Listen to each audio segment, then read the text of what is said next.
Alrighty, next up here, brand new stock I bought here today. Why this stock? I'm going to share my price targets with you, my bull case, bear case, all that stuff. How much money I'm looking to put in this stock. How big of a buy. Oh, man. Yeah, we're going to get into all that, okay? Listen, what stock? Well, I'm going to tell you, it's a dog stock. It's a dog stock.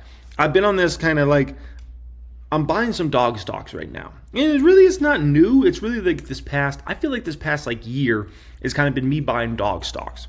There's a lot of stocks out there that haven't benefited, that haven't done anything in years. And when I say dog stocks, I'm not talking a little cute dog. I'm talking a barking chihuahua. Everybody hates it. There might be somebody on here that loves barking chihuahuas, but I think most people watching this do not like barking chihuahuas. They're very annoying, and we're like, come on.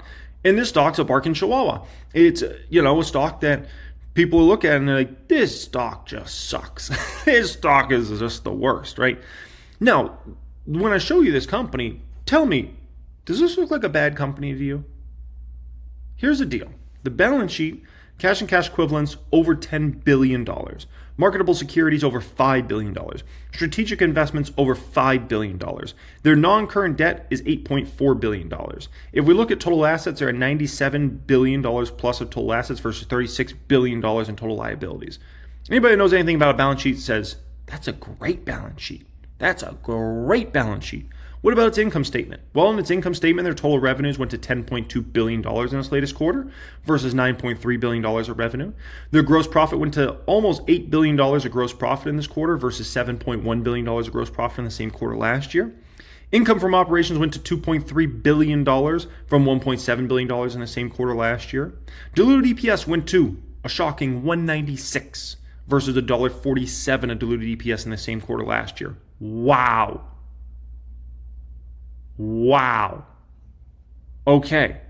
Does this look like a bad company so far? The company since IPO is up 6,400%. That's since its 2004 IPO. But like I said, the stock is a barking chihuahua right now. Everybody hates it. The stock is down 10% the past 5 years. That's brutal. You know why? The Qs are up over 90% the past 5 years. So you're looking here and you're like, oh my gosh, I could have made 90% plus in the Qs, or I could have been in this stock to get a negative 10% return. Now, this is the company's revenue trend on a trailing 12-month basis, and this is where it's expected to trend. The company has gross margins somewhere in the 70-80% range consistently. They have gross margins somewhere between kind of the 15 and 20% range consistently here. If we look at a trailing 12-month of their earnings per share, this is where we're at right now, and this is where we're expected to go. Free cash flow of this company on a trailing 12-month basis, this is where we're at right now. Is that pretty impressive? You tell me. It doesn't take a rocket scientist, a stock market genius to figure this one out, okay? Operating income of this company on a trailing 12-month basis, boop, boop, boop, boop. My guess is, boop, boop, boop, boop, boop. If we look at the cash, marketable securities versus debt, look at how solid this balance sheet is. Look at how consistent it is, right? So dang consistent. Now, when we look at the forward P of the stock, it's 27. 2-year forward P is under 20. Keep in mind, this is a SaaS company, which means you usually command a much higher valuation. Like SaaS companies usually command forward Ps of 30 plus. Okay? Earnings per share growth is expected in current year to be extremely strong. Next year expected to be extremely strong. Revenue growth current year is expected to be around 9%. Next year revenue growth expected to be a little over 9% as well. Trailing 12-month revenue growth was around 7.9%. So we got a good trend going there as well. So are you impressed? If you know anything about stocks, everything I just showed you there should have impressed you. You should be like, dang. It's a pretty freaking impressive company. This looks pretty good, tasty. So what stock is it? It is CRM, Salesforce. A hated chihuahua of a stock, and it is a great buy right now. Now, in regards to stock, if the market got hit, where does the stock go to? If the market got hit, the SP 500, NASDAQ got hit, my guess is a stock would go down to 190 to 200. Worst case scenario I could possibly see for kind of Salesforce as far as stock price going down in the short term if the market got hit hard or something like that, right? We had a fall 2018 drama, right? I got my shares at $243.10. So far I'm up $91.50 on this position, right? Now here's my bull case for CRM Salesforce. I have them doing, now keep in mind, my bull case might be actually too conservative. Because when I think about if this company's AI products really hit, and I think they are going to hit, Agent Force and whatnot, like there's a lot of potential here. They got an acquisition that we'll be going through that we'll talk about a little bit later on. I mean, 12% revenue growth per year might be low for a bull case for Salesforce, but I'd rather be conservative in my bull case, base case, and bear case. I'd always rather like, you know. So 12%, that puts them at about $62 billion of revenue in 2029. And then doing net income growth of 20%, they should far outstrip their revenue growth when it comes to net income over the next few years, given the cost synergies in the business. So that puts it at about $18 billion in net income. It puts them at net income margins of 29% in 2029, which honestly, Salesforce should get to like 30% plus net income margins before 2030. They should. But once again, I go a little more conservative, even under a bull case. 27 to 32 P is very, very fair for a company growing. I mean, honestly, that's undervalued. But once again, I'm going conservative here. You got a SaaS company growing revenues 12% a year, 20% net income growth. You should command easily a PE in the 30s. But I still went a little conservative. I went 27 to 32. That puts the stock over $500 on the low end and around $600 on the high end. Gives me a compound annual growth rate of 20% low end, 25% high end. Base case. Base case is just a fancy way of saying this is what I expect Salesforce to do for their numbers, with a little conservativeness in there. I expect them to do 10% revenue growth per year over the next number of years. So, you know, it puts them about $57.6 billion of revenue come 2029. 18% net income growth. Once again, net income growth should far outstrip revenue growth. Additionally, like if they do some big share buybacks, that should help the earnings per share as well, because that will take some shares off the market. And Salesforce already announced big buybacks. So do keep that in mind. That could definitely help earnings per share as well. Here we go. Net income margins 29% here. 25 to 30 P, very fair for a company growing at these sorts of growth rates in the SaaS space. Gives you a compound annual growth rate on the low end of 16%, high end of 21%. I like this a lot. Bear case for Salesforce. This would be really bad. 6% revenue growth on average per year, 10% net income growth on average per year. This would mean there probably was some colossal, monumental recession at some point in time. Businesses got devastated. 22 to 27 P for these sorts of growth rates for a SaaS company. That gives me a compound annual growth rate of 4% on the low end, 10% on the high end. I mean, it's not horrible. Like for a bear case, still getting a compound annual growth rate of 4% to 10%, it's not bad. It's not bad. So, you know, it's pretty attractive. Now, this is something I posted in my private stock group late last night. This is a high-level teaching point here. Salesforce is buying this company for $8 billion called Informatica. You look at the income statement and you say, why the heck would CRM want to do that?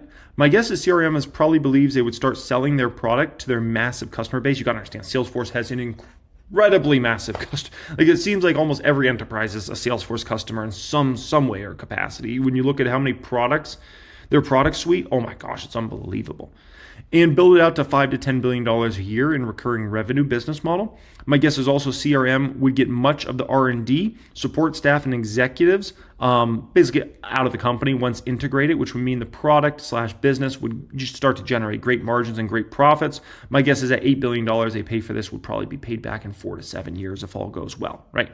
So this company, you know, if we look here, revenues $407 million in the latest quarter, you know, gross profit of about $326 million. So my guess is once the deal's done, which the deal should go through, I would say probably in the next 6 months or so, deal gets done. 26 will probably start to strip out some of the R&D, some of the sales and marketing, because you got to understand Salesforce already has their massive R&D team. So they'll probably just keep the very best of the best that are on the sales and marketing team there, the R&D team and the G&A team. And then they'll get rid of a lot of the executives, which are the big money people, because Salesforce doesn't need them around, just to be quite frank. And then that will be that. And so then what will end up happening here is Salesforce should be able to, once again, sell this to their massive customer base, build the revenues, you know, have the revenues for this product suite to skyrocket over the next 5-10 years. And then additionally, they'll have a super low cost base here, right? Which is going to produce great margins and great profitability. So that's what I see coming there. In Salesforce, this isn't their first rodeo. They do these acquisitions all the time, and they strip out the cost. They grow that product. It's beautiful, okay? Now, how big of a position could I make Salesforce? I'm going to be honest with you guys. I could buy hundreds of thousands of dollars of this stock. I wouldn't mind. Like if Salesforce was $1 million position in the public count, I wouldn't mind it. I like this company a lot for the next 5-10 years. I really like it a lot. So, once again, if I had $1 million in the stock, I wouldn't mind it one little bit.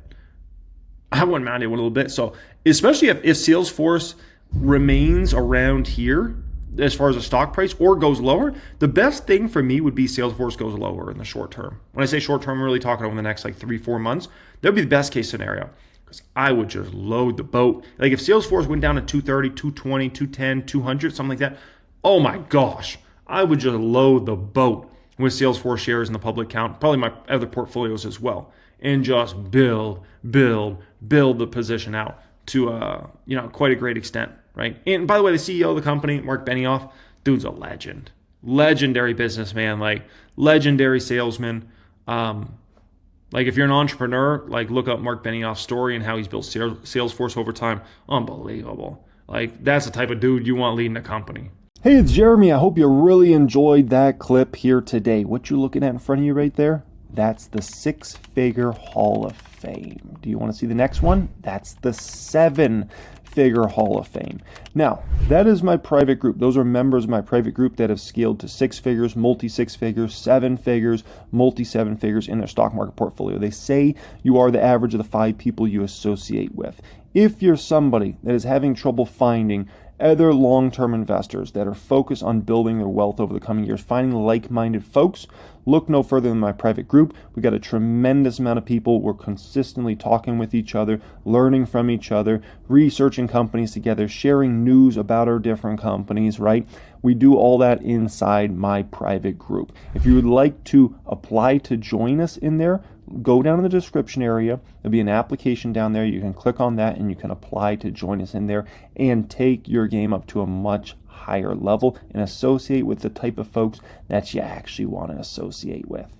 What is this other stock that has me really intrigued as a potential buy? I'll show you exactly what it is. It is LVMH. LVMH has me very intrigued here, okay? Now, LVMH, if you are not familiar with the company, they own a ton of super high-end brands, okay? Louis Vuitton, a ton of super high-end brands.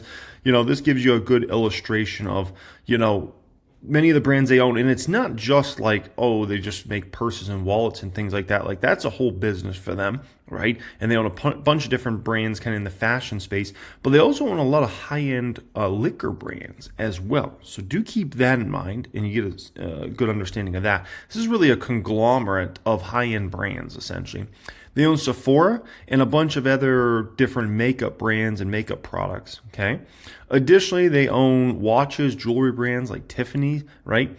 You can look this over. You can pause the video if you want. But obviously, they're a conglomerate. People hear the name and they think it's just Louis Vuitton. No. Louis Vuitton in itself might be a $100 billion plus company, right? But when you add up all these other brands, it's a very valuable company because, they own so many of the high-end spaces. Now, the thing that has me really intrigued about Louis Vuitton here is it's not a crazy valuation on this one. The forward P's in the 20s right now, right?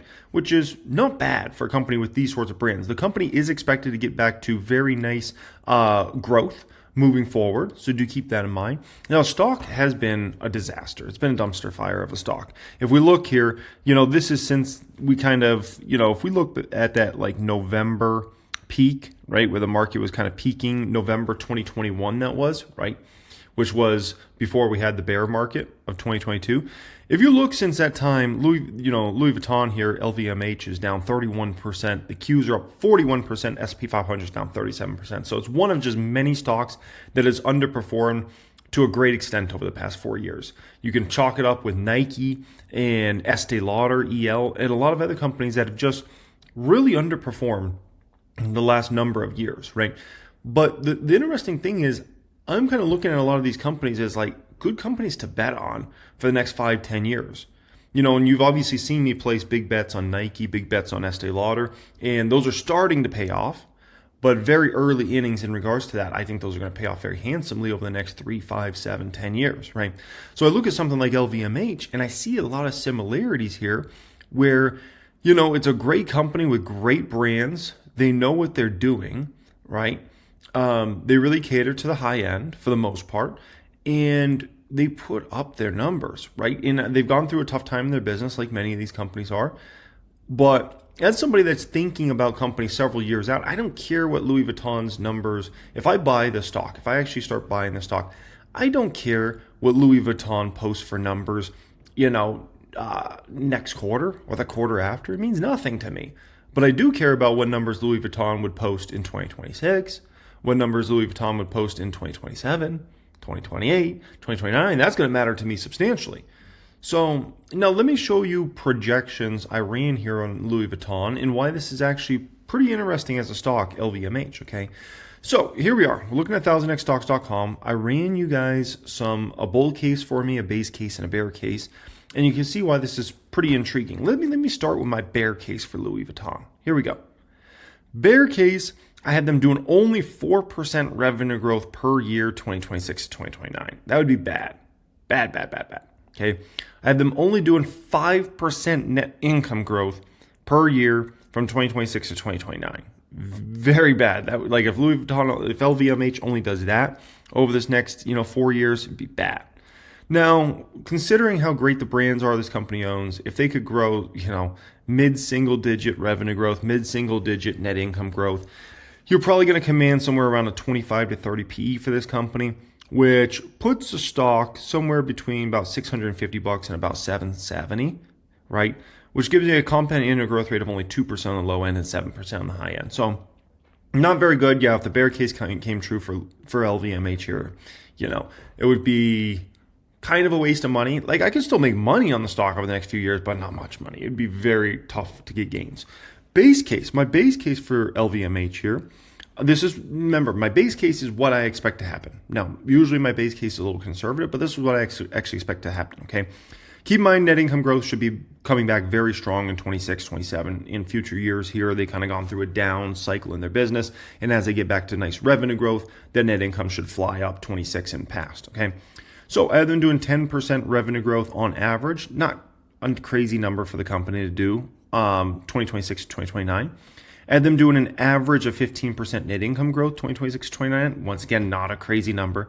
That puts them at net income margins of 15% come 2029. Not a crazy number, considering, their products have phenomenal margins, right? They do spend extensively on advertising, marketing, things like that. So do keep that in mind. But 15% net income margins for them in 2029, that's not a crazy number. Though, given the company, the brands, that sort of growth rate, you're probably at a 28 to 33 PE ratio for the company, which puts the stock a little over $1,000 on the low end to potentially $1,200 plus on the high end, which would give me a compound annual growth rate on the low end of 15% and a compound annual growth rate on the high end of 20%. Now, keep in mind, this is something very important I mentioned here.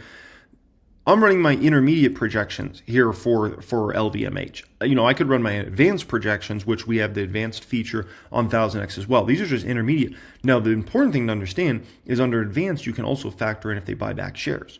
Now, with a company like LVMH, my guess is they're going to probably buy back a lot of shares over the next 4 years, as that cash flows build back up in 26 through 29.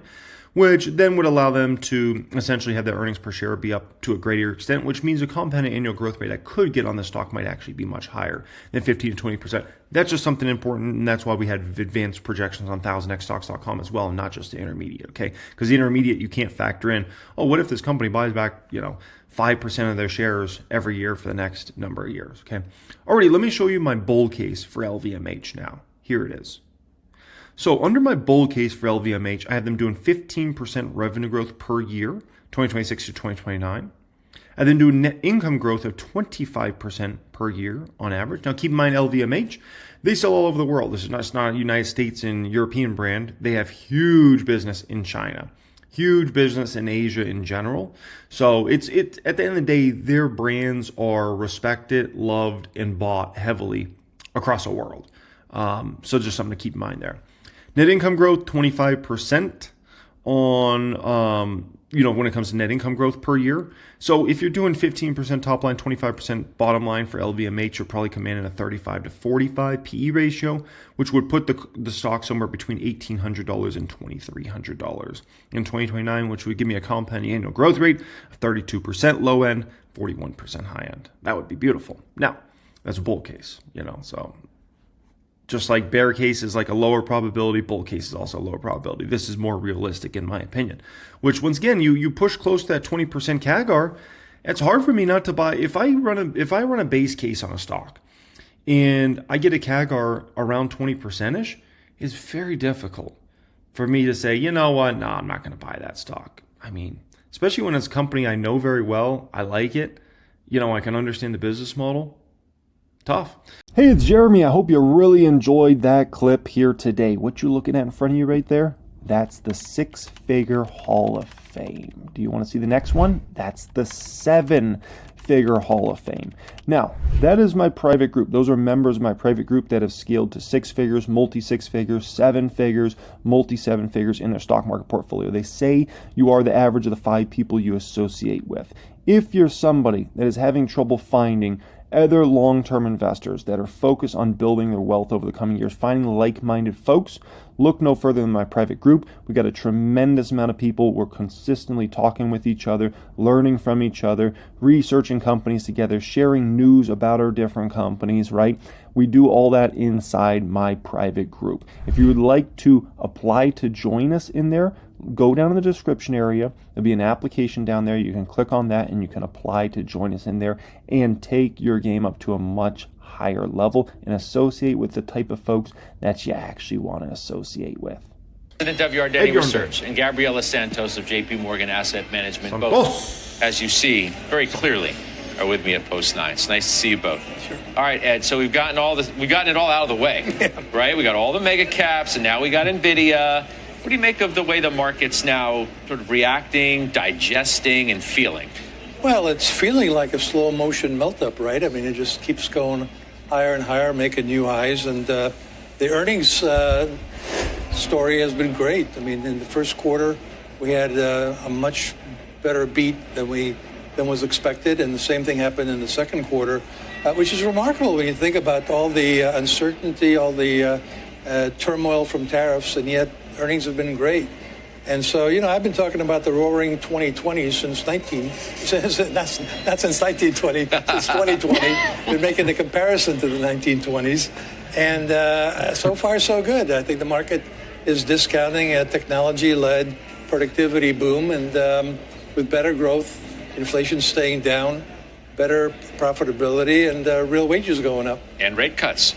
And possibly rate cuts. I don't know. I mean, it's not a done deal yet, right? I mean, it seems like everybody's anticipating it'll happen. Well, but I think the market just don't break the market's heart, Ed. I mean, because the market has moved on, thinking that this is a given. The market loves Fed puts. So if we can get a Fed put, and maybe the economy really doesn't need it, I guess we'll get a further melt up. But look, I think that the outlook is that we're in a bull market, tremendous amount of buying power, lots of buying on the dips. And so I think it continues. I'm using 6,600 now by year end and 7,700 by the end of next year and 10,000 by 2029, not 19. Yeah, Ed, don't start talking about that. No, we don't want to go there. Yeah. Gabrielle, does this match up with how you think about things right now? Yeah, we very much think for the rest of the year, next year, more all-time highs, normal upward climb of the market. I think what's been interesting from this summer has really been the rotation within the market. So clearly these mega cap tech companies are doing very, very well. Incredible earnings. It's just the magnitude of the earnings beats have been decelerating. And so you're seeing a nice rotation within the AI theme to also include software infrastructure and, of course, to include physical infrastructure, including utilities, industrials. So it's already moved on to that new phase of the theme, which is really encouraging. One of the things we ask ourselves about the fall is whether this other rotation, this one from tech to cyclicals, continues. And that's where we say, probably not. It's much more of a sugar rush than an actual protein boost. Why? Like you're seeing elsewhere. Ed just went down the list of the men. The perfect stock to look at if you want to know how much harder it is to make money at this stage of the market is the one they've talked about a million times already in this video, NVIDIA. NVIDIA is the most perfect example of how at this stage of the market it gets a lot tougher to make money. And NVIDIA was the easiest stock to make money in from basically, you know, let's call it the fourth quarter of 2021, or excuse me, the fourth quarter of 2022 until, you know, last year.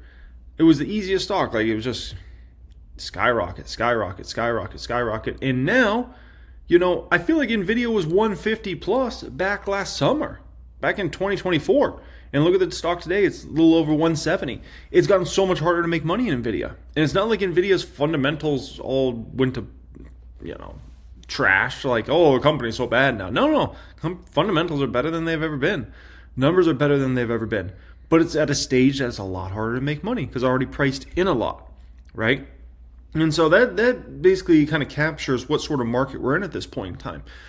You've got to find opportunities that haven't already, let's call it rallied heavy. That's where stock, like we were talking about with Wynn Resorts, has been the play, right? Some of these small cap stocks have gone up, you know, 50% this year, 80%, 100% this year. While, you know, it's been more of a grind for a lot of these other big stocks that have already ran huge. And so, and I'm even looking at other opportunities now. I'm looking at some stocks like the Whirlpools and the RHs and the UPS that have been dog stocks for years that might be the next ones up to go on a big run, right? So anyways, you know, it's just, you got to understand the market you're in at a particular time. Find opportunities. It doesn't matter what market you're in. The biggest thing I can tell you guys, it doesn't matter what market you're in. There's always opportunities. People think like you got to invest only during a crash because that's the only opportunity. No, that is an opportunity, but that's not the only opportunity. There's so many other opportunities where you can make so much money, you know, and it's just, you've got to know where to look.